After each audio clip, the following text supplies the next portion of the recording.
In my seminars the last few years, I have covered what I have found to be those few simple basic principles that can make major changes in life and lifestyle. One of those subjects that gets the most comment is diseases of attitude. And out of that subject, worry and how to kick the worry habit have caused the most questions. So in this brief visit with you, let me give you my best look at worry, how to recognize it and define it, and what to do about it. And hopefully, these ideas will give you a good chance for confidence over worry. First of all, worry might well be killer number one. And if it is not the number one physical killer, although doctors tell us worriers die sooner than non-worriers, and we have all heard the expression, worry yourself to death, at least it is the number one killer of dreams and achievement, of energy and vitality and lifestyle. I know the damage and effect of this killer, worry, firsthand. I will spare you the details, but over a period of some 3 years, I let worry get out of hand. As I've mentioned before, I became a super worrier. I was good at it. The combination of small and big worries about my circumstances, what people thought of me, my finances, my abilities, the future, my progress, all led to a complete physical collapse, a stay in the hospital, emotional, mental, and physical exhaustion, and a deep despair I couldn't shake. A sad picture for a young man who should have been well on his way to carving out his share of opportunity. I am happy to tell you that good fortune came my way, and as many of you may be aware, I met a man, Mr. Earl Schoaf, with his ideas and inspiration and the help of a very close friend. I worked my way past the minefields of worry and disaster and out into the clear air of mental sunshine. And if I did it, anybody can do it. I'm not saying it's easy. It took me almost a full year to kick the worry habit. It took practice and much effort, but it was well worth it. Remember, don't ask for the task to be easy, just ask for it to be worth it. Don't wish it was easier, wish you were better. Don't ask for less challenge, ask for more skills. Don't ask for less problems, ask for more wisdom. It's the challenge that makes the experience. And life and its color and meaning and adventure for you is this collection of experiences. To wish them away is to wish your life away. So let's get to worry and what it is and what it does, how to define it, and what to do about it. And let's do it with eager, high hope that it won't be long until you will be free of the worry habit and on your way to the life and lifestyle that you want. First of all, let's define worry. There are many ways we could describe it. Worry is fear painting pictures in your mind. And if you watch that mental movie too long, you get a false picture of how things really are. Worry is a mental broadcasting station, and more often than not, it is false or at least distorted propaganda. Worry has that sneaky way of stopping short of giving you all the facts. Worry is often the trickery of mentally filtered facts on the negative side and the bold declaration that these are all the facts. Worry has the mental audacity to suggest that the elevator only runs one way, down. Many times worry is a 5-alarm bell for a wastebasket fire. And worry is a depletion of constructive emotion. It's wasted mental energy. It's like letting the starter run the battery down when the car won't start. And worry is most often a lack of all the facts, a lack of full understanding, a lack of total information, and an unpreparedness of ability, knowledge, talent, courage, faith, and all the other virtues. That should give us a better definition of worry, and remember, left unchecked, it can become like a mad dog loose in the house, and the sorrow and pain and regret is too large a price to pay not to do something about it, and to do it now. You see, if you contemplated the total sum of human suffering long enough, it would drive you mad. You must understand how life is. Human suffering, man's inhumanity to man, war, disease, poverty. But it must be in what I call its rightful ratio of your mental and emotional time. So much for what worry is.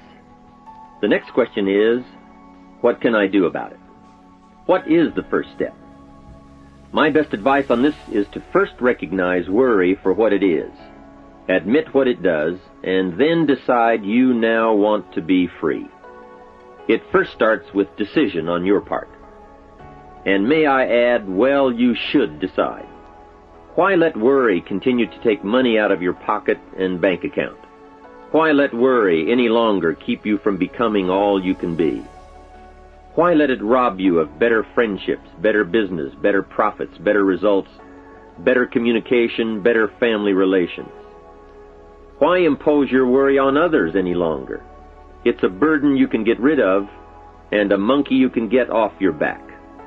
Why not be rid of those sinking, nagging feelings that all is not going to be well, that you can't do it, that it won't work out for the best?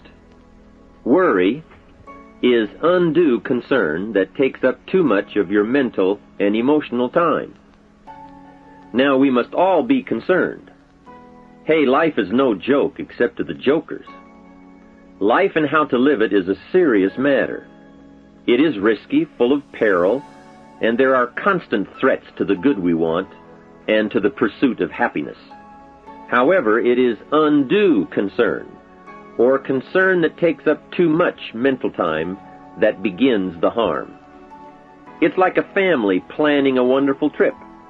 While they certainly should be concerned about the condition of the car, the tires, and making sure they pick the proper route, it would be foolish to allow themselves to be completely turned negative with the thought that they might crash and kill the entire family. If that were the case, even if they went, the entire trip would be turned into one nightmare of fear with the specter of chaos looming around every curve, rather than enjoying the wonderful trip they had planned for themselves and their family. A lot of people do that with their entire life. So, start to make these declarations. And if you mean it, they will start you on your way to confidence and adventure, free of the worry habit.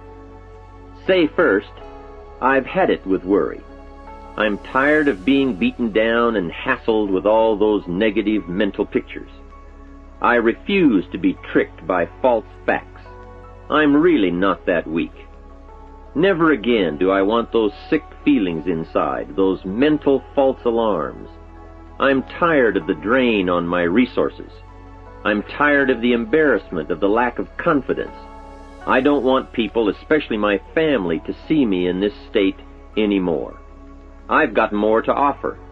I refuse to let my life be short-circuited any longer by letting my mind run wild with a distorted view of the facts, whether I bring it up or if it comes from someone else.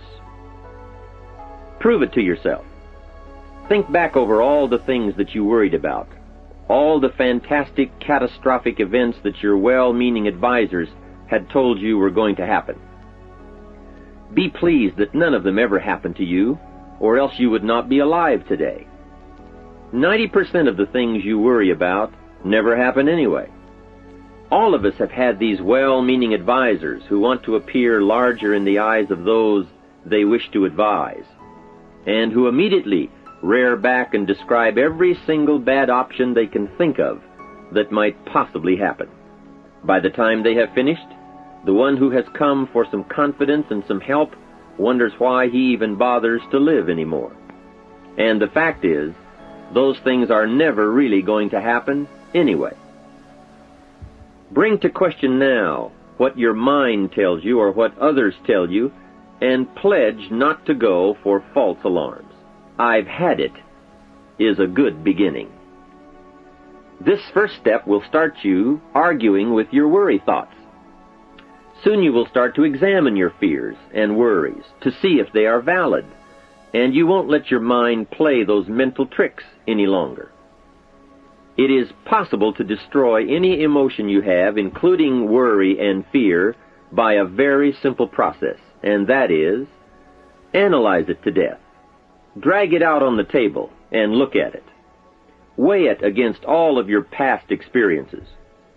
Make sure this one can stand against all the past facts you have. You will now start to use worry instead of letting worry use you. It's a beginning, being in control instead of out of control. You will now let concern and the first signs of worry prompt you to learn, ask questions, and look at all sides in order to evaluate true, positive, constructive action. Now you can say, I will let fear advise me of the facts, but I won't let fear tell me these are all the facts. Nor will I let fear determine my reaction to the facts. I will gladly take up the war of faith over doubt, reason over fear, and positive expectation over worry. So talk to yourself right now into a change of attitude. Be persuasive. Go all out. Show yourself the hell if you don't, and the good life of answers and progress if you do. Say to yourself, what a fantastic feeling it must be to stop the panic drain on my mental energy, emotion, and physical strength. Imagine putting all that saved energy and emotion and strength into my action plans for the good life. Hey, accept the challenge. Believe your beliefs, doubt your doubts, stay on the campaign to give worry a bad time. Like being your own conscientious judge, say, I've had it with the presentation of a one-sided story. I sustain the objection that worry has failed to bring out all the facts. I despise these mental courtroom maneuvers that try to belittle my client, me. I demand the whole truth, and if worry will not be silent, I may cite him for contempt of the court of reason. Call up that scene often when worry wants to hassle you with the same old tricks and the same old results. It will work every time. Okay, let's move on to some really positive steps. If you can survive all that has happened to you up to this moment in your life, in spite of doing and thinking many of the wrong things, imagine how you can succeed by now starting to do some of the right things. First, the best answer to worry is confidence, and confidence starts first with awareness. Here is one of the most important lessons in life to learn. Life and business is like the changing seasons, and the real challenge of life is to learn how to handle the winter and take advantage of the spring. In short, that's it. You see, winter always comes, but so does the spring. Night follows day, but also day follows night. Sure, the tide goes out, but it always comes in. Opportunity follows difficulty as surely as difficulty follows opportunity. I have written and recorded much on how to take advantage of the spring, how to cash in on life's opportunities, work hard all summer, learn more ways to plant and protect what you invest, and to reap in the fall without complaint, knowing it's your harvest and you've reaped what you've sown. For this subject, however, let's talk about how to handle the winters, those times when worry, like winter, takes its heavy toll. So, we tell it like it is. Winter always comes. So does the night. Some happenings in our life will always be a cause for concern, and sometimes concern turns to worry, and worry turns to fear. But remember, that is to be expected.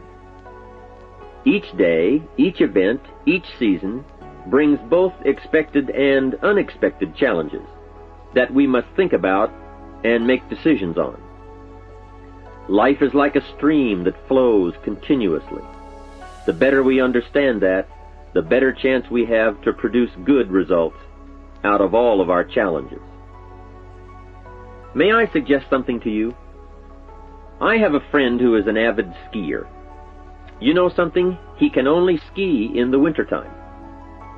You can only hunt the elk when the snow falls in the high mountains and drives them down.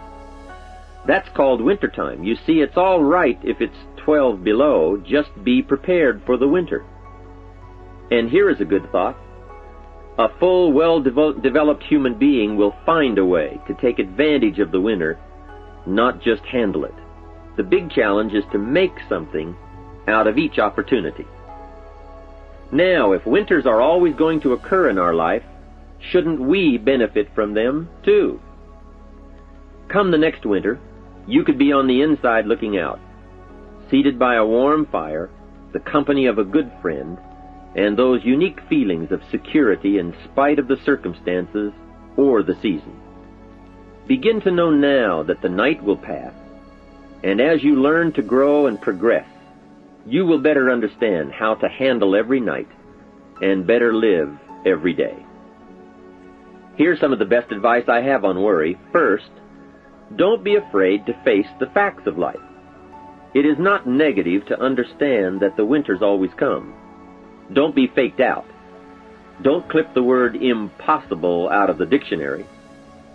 Sure, the Bible says all things are possible, but I don't really understand all that means. My daughters asked me, have you ever tried putting toothpaste back in the tube? Don't say I don't want to hear the problem. I don't want to see the difficulty. Don't show me the weeds. Don't say anything negative. Only see the positive. That's foolish. There is a thin line between positive thinking and kidding yourself.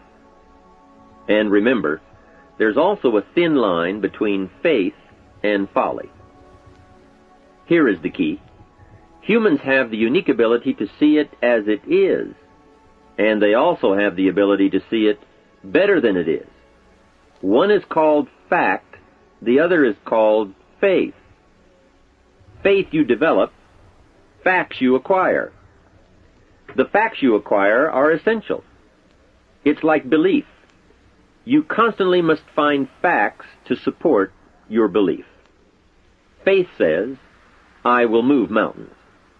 It doesn't say, I will move mountains if someone gives me a bulldozer. I'll move a mountain if they will build me a road up there, if the weather's nice, if they give me a shovel. Faith just says, I will move mountains. Faith doesn't ask for a result to prove its existence. Faith is because it is. And remember, people die for faith. And some people give up everything they own, their life, for faith. Many years ago, over in Vietnam, a Buddhist monk did a very clever thing. He did the ultimate in political dissent. He burned himself to death. That toppled the government. That was faith. Totality begets totality. Here is a good prayer. Help me to see it as it is, and help me to see it better than it is, and then inspire me to act. Facts and faith and action. What a combination for personal progress. And action puts fear to flight. An Old Testament phrase says, watch the ants, you sluggard. Consider their ways and be wise. Not a bad suggestion. The study of ants. What do they do in the summer to prepare for the winter? That's a lesson in life and survival. Happiness, wealth, peace, security, success, safety, friendship, reward, results, and all human achievement comes from a growing ability to understand and handle the changing seasons. And so we come right back to the theme of our entire enterprise, self-development. Learn to work harder on yourself than anything else. The key to all success in economics or mental health is self-development. It will all change for the better when you change for the better. It's what you become that really counts. And you are the only variable. So a good statement is, you can't be all positive. You can't be all confident. You can't be all faith. But confidence and faith and courage and inspiration can dominate worry and fear. Physical and emotional forces are always at work, and something will win and conquer. Make sure you give yourself the best chance to get mental and emotional domination over all of your challenges. And here is one of the master keys to the good life: developing the intelligence and accepting the challenge of putting all of your emotional experience into their rightful ratio. Beginning this progress can bring about the most dramatic changes. You see, disappointment is like winter. It always comes. It is foolish to say, don't be disappointed. But you must learn to discipline your disappointment. If it dominates 51% of your time, you're in trouble. Continued heavy disappointment is like 12 months of winter, and 12 months of winter leaves very little alive. Use the guidelines of seasons to adjust to all the meaningful things that happen to you. So concern, fear, and disappointment, like many human emotions, serve a useful purpose as long as they are kept in their rightful ratio. Left unattended, the weeds take over. Disappointment rules. Worry breaks loose. Fear gets the upper hand, and doubt moves in. But managed, worked, given human action with will and knowledge and purpose, and gardens overcome weeds. Faith overcomes doubt, and confidence pushes worry into a small place. The second major key to mastering worry is to respond. Build up inside of you that heavy desire to be free, to get on with building your life and lifestyle. Too much is waiting to delay. Take a new look at your opportunities. Figure out new ways to seize them immediately and make them work for you. And here is a key. Bring a new dedication that you will master yourself with enough discipline to be more than qualified to do the present job and prepare yourself for the next move up. Expose yourself to every stimulation possible that will put all this in perspective. Now let's move on to a very important point, and that is, the best answer to worry is confidence. First, self-confidence. I can better handle next winter. I have a strong shelter. It is stocked with supplies. I now know how to take advantage of the spring. I'm going to plant better crops and bigger crops. I can last through the summer. I won't quit this time. I'll study weeds and how to get rid of them. I'll be less frightened of the changing weather and the quick storms. In the fall, I will exercise more care and reap what I have without complaint and blame nothing for the amount of my harvest. I'll learn to save a fair portion so that I can survive the bad seasons when, out of control, the hailstorm comes and it all goes wrong. Now we must consider this. The most fatal deterrent to self-confidence is guilt. Not doing all you know how to do to the full extent of your present ability weakens the foundation for confidence. The biggest part of worry comes from the lack of this personal confidence. And lack of confidence comes from two major things. First, no goals or plans. And second, no daily discipline to achieve. The inaction to cure or handle small tasks is what starts the guilt process. And that always tends to make you look at what's wrong and expect the worst. So listen to the voices of creative experience. Let nature, experience, wisdom, books, everything speak to you and teach you. Remember, both opportunity and challenge await action. Everything yields to diligence. It's not what you can do, it's what you will do that counts. And undeveloped ability comes from three problems. First, lack of inspiration to find out. Second, lack of reasons to learn. And third, lack of applied time and action for developing those abilities. Remember, humans are remarkable, a marvelously functioning entity. Imagine how uniquely your body and mind have survived and managed to function in spite of all the worry. Humans don't die easy. They die hard. Develop a plan for your life rather than aimlessly drifting through it, the victim of circumstance. Create your own environment and learn to control it. You control your own mental environment by developing yourself. So go on a crash program to clean up decisions, get things done, get other things set up and started and organized. Start doing all the things that would make you feel better: exercise, diet, reading more books. Open a floodgate of positive moves in the right direction. And be thankful.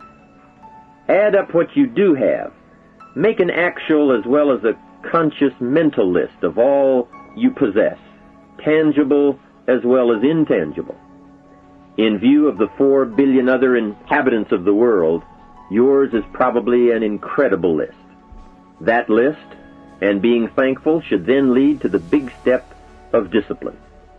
The discipline to sit up and listen, the discipline to pay attention, the discipline to give people and kids the gift of your attention, the discipline to be alert, take care of yourself, rest, eat properly, the discipline to talk well and practice good manners. Courtesy is contagious. Take one day and see what a variety of positive steps you can take and projects you can take on. At the end of the day, go over it. Write out the positive steps, the progress on projects, the rest, the exercise, the meals, the hobbies, calls, records, conversations, and letters. And speaking of calls and letters, write at least one encouraging letter or thank you note, and make at least one encouraging phone call or thank you call every week. Then have a friend help you, as one helped me, to get all the facts and prepare for action. From such a friendship, the greatest gift you can draw is the truth. To one of my dearest friends I said just the other day, as my friend, do me the one best thing you can do for me, and that is, tell me the truth. From there I can grow. I can start making wise decisions. We all admire poise, confidence, awareness, courtesy, good manners, courage, health, kindness, attention, beauty, speech, expression, and unhurried intensity, and talent at work. This can be your life. Say with me today, today I will draw on all I've learned and practiced, from curiosity to confidence, and I will utilize it all to meet the experiences and challenges that may come my way or that I may seek out. And if all I know and do does not meet or match some unforeseen challenge or experience, I will keep careful notes and take them to my private conference table and try to figure them out and learn and grow. Mixed in my curiosity is thanks that I'm alive and able to see and feel and learn and handle and enjoy being human and being alive, and having been given a chance to turn challenge into experience. How great to have a mind to expand and a soul to nourish, to have hands that can feel, a heart that can experience, a mind that can inquire and learn, a soul that can soar, a body that can respond, to know love, sadness, hope, disappointment, accomplishment, failure, thrills, terror, appreciation, bafflement, wonder, awe, frustration, misery, confidence, courage, contentment, impatience, expectation, apprehension, fulfillment, music, sound, pictures, art, beauty, and harmony. To have all this happen to one is one thing. To know it is all happening is much more. I wish for you that you might develop a growing awareness of the world around you and your possibilities in it. Develop a sense of history and destiny, and be grateful for the opportunity that you have to participate in that grand endeavor. To sum it all up, first understand what worry is. You now know that it can be beneficial and destructive depending on your awareness.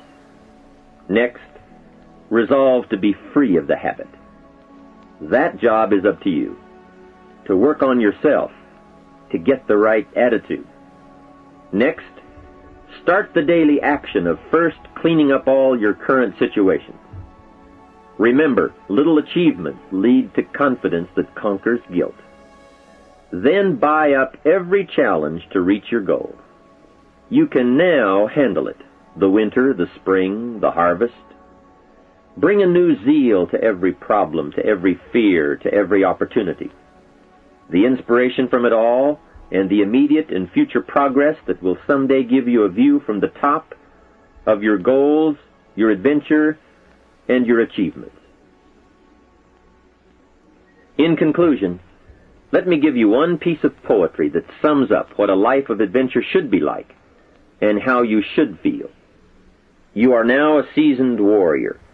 You bear the scars of honorable battle. And here is where you stand today. The familiar words of William Henley, "Out of the darkness that covers me, black as the pit from pole to pole, I thank whatever gods may be for my unconquerable soul. In the fell clutch of circumstance I have not winced nor cried aloud. Under the bludgeonings of chance my head is bloody but unbowed. It matters not how strait the gate, nor charged to punishments the scroll. I am the captain of my fate, I am the master of my soul." From all of my staff, and from myself, personally, I want to thank you for listening. Let's do something remarkable.